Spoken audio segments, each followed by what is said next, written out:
você é judeu e estava vivo entre os anos 90 e 2000, com certeza reconheceria em qualquer lugar aquele sotaque norte-americano fazendo um serviço religioso dentro da congregação israelita paulista. Se não é judeu, já deve ter ouvido falar do rabino que esteve no ato ecumênico da Sé após o assassinato de Vladimir Herzog, ou também do rabino pego roubando gravatas nos Estados Unidos. Henri Sobel foi uma das maiores referências da comunidade judaica brasileira, o que, claro, não quer dizer que tenha sido um homem isento de defeitos.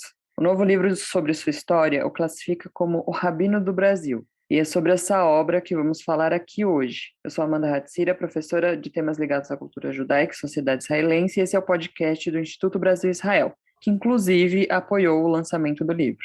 E eu sou Anita Efraim, sou jornalista e fanática por futebol, algo em comum com o nosso entrevistado hoje, em comum, só que gostamos de futebol, porque eu santista, ele corintiano, estamos aqui hoje com Jaime Brenner, jornalista e autor de Henri Sobel, o Rabino do Brasil. Bem-vindo, Jaime, obrigada por topar falar com a gente. Muito obrigado a vocês por me receberem aqui. Então, vou começar perguntando do título do livro. Eu queria saber por que a gente pode definir, na sua concepção, Henri Sobel como o Rabino do Brasil. Eu vou mais longe. Eu acho que o Rabino Henri Sobel, que nasceu em Portugal e foi criado nos Estados Unidos, foi o judeu mais importante da história do Brasil, desde que Gaspar de Lemos, que é o primeiro judeu que a gente tem registro, pisou nas areias brancas da Bahia, na Frota do Cabral. Por que ele foi o judeu mais importante? Porque você pode dizer, já houve tantos políticos, escritores, médicos, advogados, intelectuais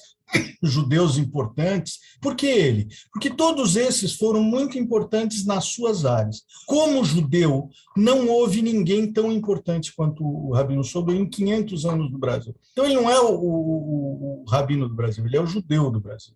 A segunda coisa é que ele foi absorvido pela sociedade brasileira como um dos representantes da sociedade civil. Então, era muito comum as pessoas perguntarem para ele as coisas mais, o que o senhor acha da situação na Ucrânia, o que o senhor acha da guerra no Iêmen, coisas que ele não fazia a menor ideia que ele ia estudar ou ia pedir conselhos. Ele era uma dessas meia dúzia de pessoas que são escolhidas pela sociedade civil para representá-las. Na época dele, outro cidadão Brasil era o Betinho, ele tinha o mesmo status do Betinho, o do Ives Gandra Martins também, que falava sobre qualquer coisa. A questão é que o Sobel, ele durante 40 anos foi protagonista no cenário político e social do Brasil, e isso foi tão importante que a sociedade o via como representante dos judeus brasileiros.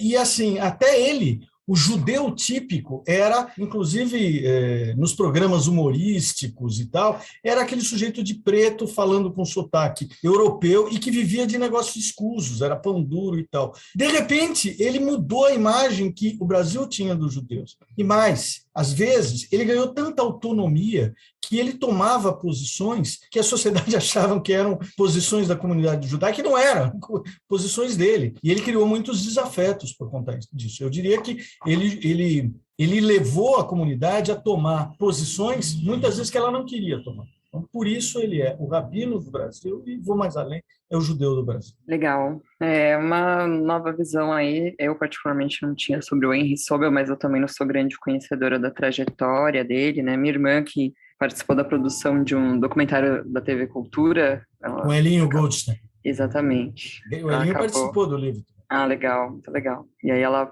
sabe mais, né? Mas o livro, então, ele tem esse projeto, ele faz parte de um projeto maior, né? Ele não é só livro, como você colocou, fez o link agora, e que é um projeto que chama Projeto Henri Sobel, História e Memória. Aí tem um livro, um curta-metragem e outras ações ligadas a isso. Eu queria que você, então, comentasse qual que é a importância de revisitar a memória e a vida, né, do Sobel, e de ter um novo livro sobre a vida dele, além da autobiografia, né, Um Homem, um Rabino. Eu acho que, primeiro, o projeto é absolutamente justificado pela importância do personagem para fora da comunidade e para dentro da comunidade. Vou dizer claramente, ele é mais respeitado fora da comunidade do que dentro. A segunda coisa é que ele teve um papel fundamental na consolidação da ideia de direitos humanos como valor universal no Brasil e no processo de consolidação da frágil democracia brasileira. E terceiro, que ele é uma parte notável da história da comunidade judaica. Só isso já justifica o projeto. O projeto, que conseguiu a Lei Rouanet, teve patrocínios e apoio de várias entidades, entre elas o IB, né? Ele tem o livro, ele tem um curta, que vai ser um média-metragem, ele tem também um audiobook com causos de pessoas que conviveram com ele. Agora, é interessante o seguinte, se você olhar o livro tem duas partes. Ele tem a narrativa, a partir da pesquisa, principalmente nos arquivos dele, que, como parte do projeto, foram doados ao Museu Judaico de São Paulo, mas ele tem também dezenas de histórias contadas por pessoas que conviveram com ele. São histórias interessantes, tristes, positivas, negativas, que compõem um quadro absolutamente caleidoscópico e às vezes cacofônico, porque a vida dele foi muito, muito contraditória. Então você vai ver no livro, às vezes, um mesmo assunto com duas ou três opiniões diferentes. E a ideia é essa, a ideia é criar traçar um panorama para que o leitor tire suas próprias conclusões. A diferença em relação à autobiografia é clara, né? A autobiografia é o que ele queria dizer. Muita coisa que está no livro que ele não gostaria que fosse dito, outras ele gostaria. Vale dizer que a gente teve total apoio da família dele, autonomia, não houve nenhum tipo de restrição. Não é tipo a biografia do Roberto Carlos, né? Não. Biografias não autorizadas, enfim. Não, é autorizada, mas eu posso dizer eu não toparia fazer esse projeto se houvesse alguma restrição. Você, é lógico, toma um ou outro cuidado natural para não ferir suscetibilidades, mas ela é absolutamente livre. E, bom, você conviveu, né, com o Sobel, conheceu bem, inclusive foi o editor da autobiografia dele, sobre a qual a gente acabou de falar. O que você destaca, Jaime, de mais positivo sobre o Henry Sobel? O que a gente não sabia sobre ele como meros espectadores? Assim, claro, né, no livro deve ter 1 milhão de coisas que a gente não sabe, mas assim, o que você consegue pensar? Assim, eu gostaria que todo mundo soubesse isso sobre o Sobel. E o que você acredita, qual característica dele fez dele essa figura tão relevante na comunidade judaica, transpassando barreiras muito relevantes, como, por exemplo, a questão do sotaque? Bom, você fez várias perguntas, né, em uma. Vamos ver o que a gente como que a gente pode responder. Acho que a primeira coisa é o seguinte, eu convivi com ele por 30 anos. Era um desses conselheiros informais, ele tinha muitos, né? Como ele era muito disponível para a imprensa procurava ele para perguntar o que o senhor acha de Santos e Corinthians. Não fazia a menor ideia de quantos jogadores jogavam de cada lado, mas ele ligava para alguém, ocasionalmente era eu, assim, o que eu acho de Corinthians e Santos? Evidente que alguém construiu uma opinião e ele pronto, já... Ele era muito carismático, ele defendia e tal. Então, essa é uma coisa. Eu convivi 30 anos, mas eu vi um outro Rabino Sobel. Eu não tinha ideia da solidez teológica da formação dele. Eu não tinha ideia. Isso eu fui ver na pesquisa. E, assim, para mim ficou muito claro que ele tinha uma dimensão dupla do papel do rabino, como líder pastoral da comunidade, mas como líder profético. E o que é um profeta? O profeta é um cara que põe o dedo no nariz dos poderosos. Tá? Ele fez muito isso. Ele gostava de estar perto do poder, gostava dos holofotes, mas gostava muito mais de ter autonomia para poder pôr o dedo no nariz dos poderosos. Essa é uma característica notável. A segunda é o papel que ele teve em vários episódios que vão desde o reconhecimento do Estado de Israel pelo Vaticano até o caso Herzog, evidentemente, o papel que ele teve em momentos-chave da história do Brasil e de Israel. E também as brigas internas que ele teve com a liderança comunitária.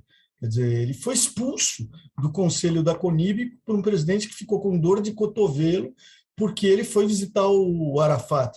Ele foi visitar o Arafat. Ele foi visitar o Arafat no meio de um processo de paz, onde quando todo mundo ia visitar o Arafat. E eu estava com ele. Fomos em 2 jornalistas com ele, eu e o Clóvis Rossi, já falecido. Então, ele está no cenário político à frente, também é outro detalhe importantíssimo. E tem algumas coisas também muito curiosas, assim, quer dizer, como ele tocou as pessoas, para o bem e para o mal. As derrapadas que ele deu várias derrapadas. Tem uma história curiosa também, que é um rumoroso caso que ele teve com uma estrela de Hollywood, quando ele tinha 22 anos, ela tinha 55 e um monte de filhos. Então, várias histórias. Eu acho que sai desse livro um personagem de proa da nossa história, mas um ser humano, com todas as suas contradições. Não é à toa que ele dizia que o personagem da Bíblia que ele mais gostava era o rei Davi, que o rei Davi foi capaz de construir a mítica e a história judaica e, ao mesmo tempo, mandar um general para morrer na frente de guerra para paquerar a mulher dele. Sim, acho que é um lado que a gente não conhece muito, eu pelo menos não conheço do Rabino em Sobel. Então, estou aqui já curiosa em ler esse novo livro. E aí, um dos episódios, né, dentre esses tantos que você conhece, que o público, né, que tiver oportunidade de ler o seu livro também vai conhecer, talvez um dos que tenha ficado mais conhecido, né, dentro de tudo que ele fez, foi a participação do Sobel no ato ecumênico na capital da Sé. Inclusive, a gente mencionou, né, a Anita mencionou no nosso episódio anterior, né, quem ainda não escutou, recomendo que escute, um episódio em lembrança aos mortos, né, todos os mortos e desaparecidos na ditadura, né, a gente completou aí algumas décadas recentemente, né, enfim, desde o fim desse período macabro aí, né, na nossa história, e esse foi um ato que marcou bastante, assim, com a presença do Rabino, né, em protesto pela morte do Vladimir Herzog. E aí muita gente acaba acreditando ele como o responsável por evitar que o Vlado fosse enterrado como suicida, né, isso acaba sempre aparecendo. Ao mesmo tempo, ele não esteve no enterro, né, o que a gente sabe efetivamente, então, o que a gente sabe sobre esse episódio, né, de fato? Dá para a gente dizer que foi por isso que ele ganhou toda essa notoriedade no final das contas? Olha, eu acho que são duas coisas. Eu acho que esse foi o pontapé inicial. Era um sujeito desconhecido, esse foi o pontapé inicial para ele ganhar notoriedade. E foi o pontapé inicial para ele iniciar uma amizade com o cardeal arcebispo Dom Paulo Evaristo Arns e, em menor escala, com o reverendo Jaime Wright, que teria um papel muito importante no aumento do tamanho dele e também no diálogo interreligioso, do qual ele foi uma figura também de proa. Não foi o pioneiro, mas foi uma figura de proa. Para mim, não tem a menor importância se ele teve ou não teve, se ele não enterrou ou enterrou. Eu tenho as minhas convicções, o leitor ele não estava no enterro do Herzog, isso é verdade. Ele disse que estava, mas não estava. Mas para mim não tem a menor importância. Eu acho que ele foi o único cara que, desse episódio, transformou esse episódio numa catapulta para colocar a comunidade judaica alinhada com os anseios da sociedade civil brasileira que apontavam para a democracia. E nisso tem muito a ver a relação que ele tinha com os jovens da comunidade e principalmente da congregação. A congregação vivia uma baita contradição, porque ela foi criada por imigrantes alemães muito conservadores, muito alemães, que queriam reconstruir uma comunidade judaica próxima da comunidade judaica alemã, que eram violentamente, em termos de política, eram anticomunistas e eram antisionistas. Tá? No entanto, você tinha, quando eu fui da Hazit, que é o movimento com o tio da Anita, inclusive, quando a gente foi da Hazit, a Hazit tinha 1.200, 1.300 pessoas. Era o maior movimento juvenil judaico do mundo, maior que os americanos, maior que os franceses e tal. Essa juventude ansiava por participação política. Tá? Eu lembro que na Hazit você discutia tudo. Em plena ditadura, 73, 74, você discutia socialismo, kibbutz, Trotsky, Lenin, tranquilamente, que ninguém visava isso. Tá? E aí o que aconteceu? Essa juventude pressionou a CIP a buscar um rabino mais liberal, foi por isso que ele veio. Então é um detalhe interessante. Então, para mim não importa tanto se ele estava aqui, se ele atropelou um, se ele montou no cavalo ou não. O fato é que ele transformou a participação dele numa alavanca para alinhar a comunidade judaica mais aos anseios da sociedade brasileira. E eu acho que nisso ele foi único. Eu também fui da Hazit, né? E eu não sabia, assim, disso que você tinha comentado sobre a pressão da juventude, como isso foi importante para a chegada do Sobel, mas isso é a cara da Hazir. Então, para mim, faz muito sentido. E ele era o rabino assistente, né? Quando o ato ecumênico da Sé aconteceu, o rabino principal era o também histórico rabino, todo mundo já ouviu, todo judeu, né, que mora em São Paulo já ouviu falar do rabino Fritz Pincus, mas que tinha exatamente esse perfil, né, Jaime, ele é alemão, ele era alemão, né? Fritz Pincus tinha esse. O judeu alemão, ele tem um perfil muito. É muito conhecido, porque essa descrição que você fez. Até eu morei no Chile, né, 2 anos, e o meu marido Henry trabalhava numa comunidade também fundada por alemães, e era exatamente assim tudo. Então é muito curioso, né, saber que o Sobel veio dessa quebra de paradigma. E aí eu queria saber se o Sobel, isso assim, não sei, nunca me ocorreu essa pergunta, e você falando agora eu pensei, o Sobel era um rabino massorti? Porque acho que às vezes as pessoas elas fazem a confusão entre massorti e reformista, né? A CIP mesmo acaba hoje em dia abrangendo as duas linhas. Então, que espectro da religião estava o Sobel? Eu vou responder essa pergunta de forma mais ampla. O Sobel era claramente um mainstream americano judaico. Ele era liberal de costumes, ele era massorti, ele não era reformista, ele era eleitor do Partido Democrático, tá certo? E ele era sionista, tá? Então, esse era o perfil dele, eu acho que ele foi esse perfil o tempo todo. Aqui no Brasil, com as amizades dele, ele acrescentou um pouco a proximidade com os tucanos, politicamente, a maior. Ele circulou muito bem em várias áreas, inclusive com o presidente Lula, e com o presidente Sarney e tal, mas ele se intitulava um tucano com sotaque yankee, particularmente amigo do governador Mário Covas e do presidente Fernando Henrique Cardoso. Tá? Em termos religiosos... Estamos falando de outro PSDB, e não tudo isso que a gente viu na última quinta-feira, por favor. Outro PSDB sobre o qual a gente está falando aqui. Ele era muito identificado com o Fernando Henrique, com o Covas, inclusive ele teve problemas quando ele anunciou apoio ao Covas contra o Maluf. Enfim, foi um dos 5.000 problemas que ele teve na comunidade. Tem histórias fantásticas que vocês vão ter que ver no livro, que eu não vou lembrar. Agora, eu diria, ele é massorti, e te digo, hein, ele era conservador em termos de costumes sobre muitos aspectos. Por exemplo, ele era dúbio com relação a homens e mulheres sentarem juntos na sinagoga. Ele achava legal, mas achava que talvez a CIP não tivesse preparada e tal. Por outro lado, ele foi um cara que, em determinado momento, ele permitiu às mulheres subirem a Torá, né, lerem a Torá, pegarem na Torá. Tem uma história contada no livro de uma pessoa que teve nesse momento e viu uma senhora típica judia alemã cair no choro quando aconteceu isso. Então, ele tinha isso. Agora, por exemplo, ele era absolutamente tolerante em relação ao homossexualismo, à homossexualidade, mas ele não admitia rabinos abertamente gays. Então, ele era conservador, massorti, não era um reformista, assim, era claramente a linha central do judaísmo americano. Até só a título de curiosidade, Amanda, você também fez Bat Mitzvah na CIP em 2006? Sim, né? Sim.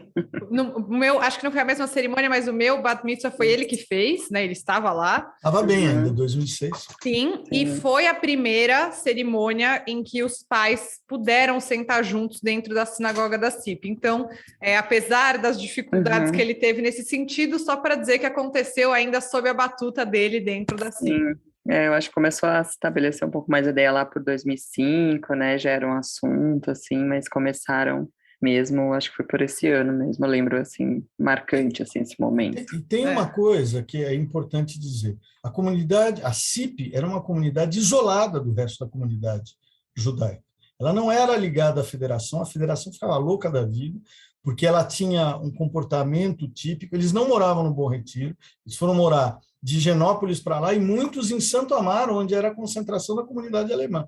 Então, na verdade, o judeu alemão a frase é perfeita, é um alemão de fé mosaica, tá certo? É um alemão de fé mosaica. Então, é diferente, não é só o judeu alemão, é o judeu húngaro, é o judeu tcheco, são os judeus de cultura alemã, que é onde, um pouco a escalar se ampliou mais, eles foram mais aceitos no meio intelectual. Tal. Explica-se por que eles eram tão germanizados. Eu vou contar um episódio que aconteceu comigo.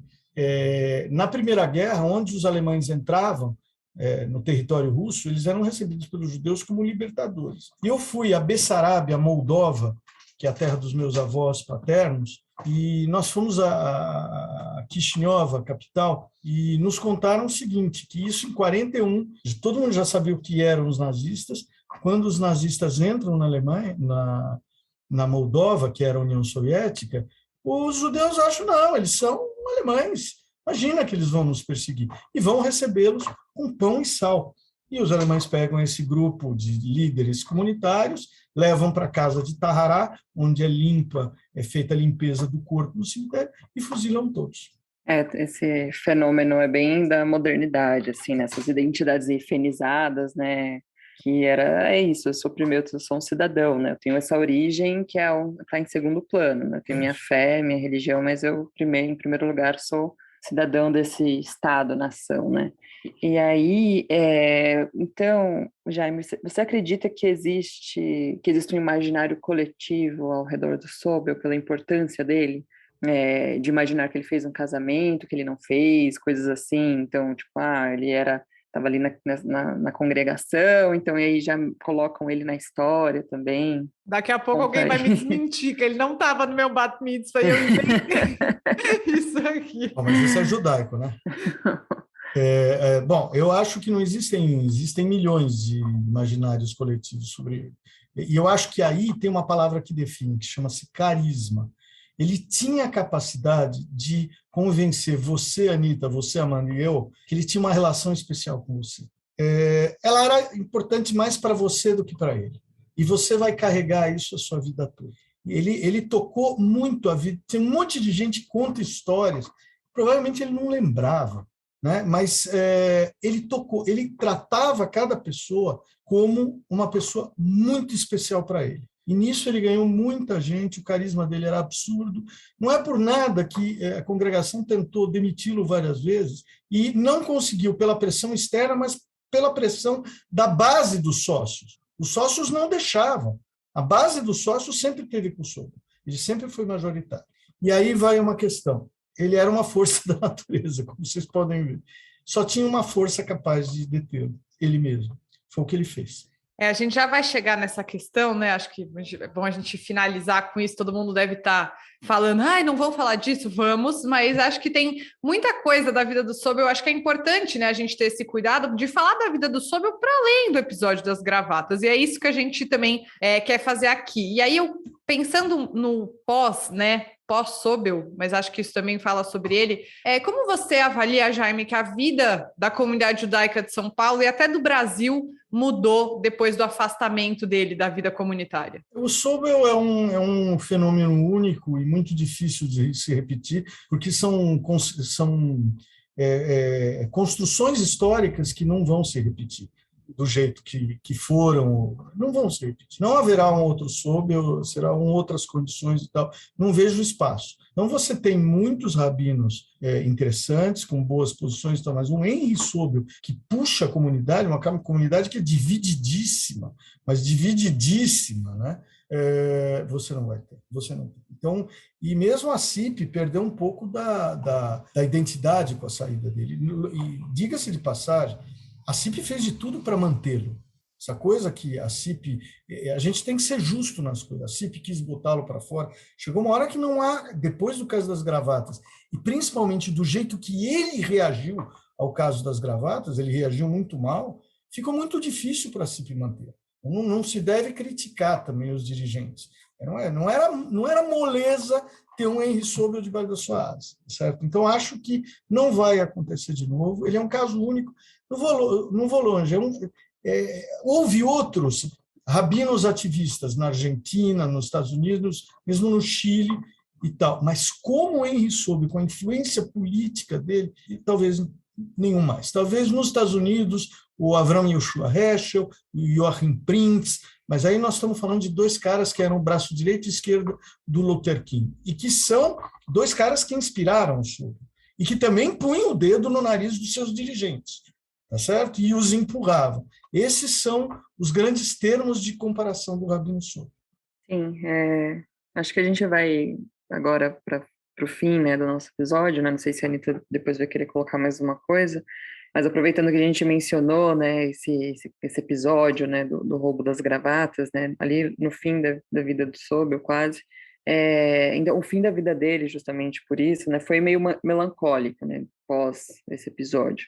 Então, eu queria que você falasse um pouco sobre esse caso e como que você acha que isso afetou a vida pessoal dele, né? Também a imagem, mas a vida pessoal dele. Bom, o leitor, o espectador, vão ter que tirar as conclusões do que por que ele pegou meia dúzia de gravatas, 4 gravatas, na verdade.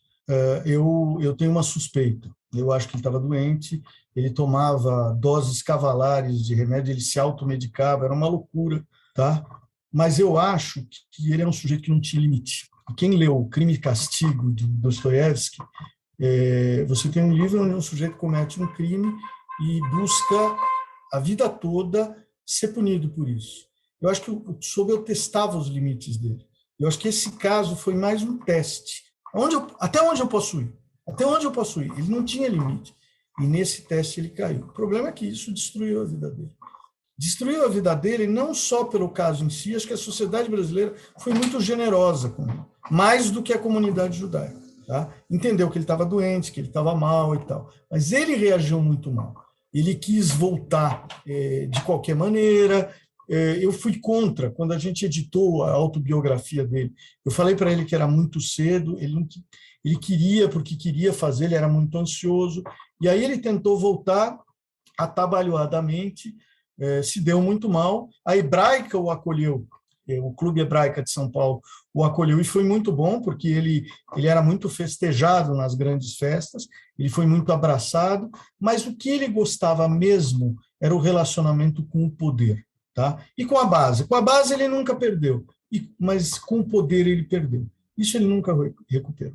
E nesse sentido, eu acho que isso matou ele. Ele morreu com 75 anos, parecendo muito mais, tá? Ele, quando teve o caso das gravatas, que ele se automedicava, ele tinha 62 anos. Ele não era velho, ele parecia muito mais velho. Estava muito acabado, foi uma grande perda.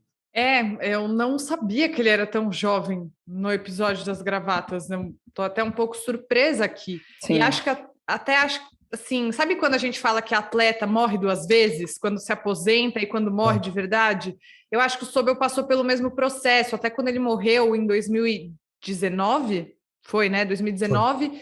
Acho que teve uma sensação de, nossa, ele morreu agora? Acho que tinha gente até que já achava que ele tinha morrido, porque o esquecimento, sair dos holofotes para uma pessoa como ele talvez já tenha sido o fim de alguma forma, né? Não sei se você concorda, Jaime. Concordo plenamente, e isso é importante. Vamos retomar. O caso das gravatas foi em 2006.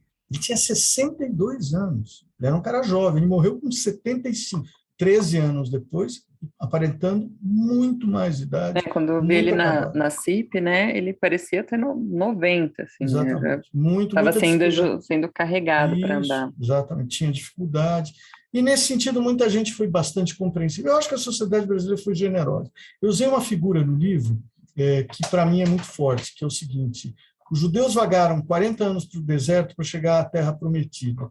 O Sobel ficou 40 anos na Terra Prometida para fazer um périplo e encontrar o seu deserto interior. Acho que foi isso que aconteceu. E só para finalizar, até como você falou, né? Você disse que a sociedade acabou sendo mais generosa, né? A sociedade civil como um todo, do que a comunidade judaica. Sim. Você acha que acaba tendo um processo de desconstrução da imagem e relevância do Sobel dentro da comunidade, de alguma maneira, após essa derrocada, assim, digamos, no fim? Ou você acha que a comunidade ainda é capaz de preservar a memória de alguém que, sim, foi tão importante para a comunidade judaica brasileira? Eu acho que é aquela história do Caetano Veloso, né? Ou não, né? Eu acho que tem de tudo. O fato da gente conseguir fazer esse projeto, de ter conseguido captar fundos e tal, mostra que tem muita gente interessada. Mas tem muita gente que não quer nem saber, quer dizer, entidades judaicas às quais a gente foi conversar, propondo o debate para apresentar o livro, viraram as costas para a gente. Então, eu acho que tem de tudo. Eu acho que tem gente que desconstrói, tem gente que constrói, tem gente que mitifica. Tem gente que, quando ouve o caso das gravatas, caiu de pau em cima dele. Hoje se coloca, quase que canoniza o Sobel.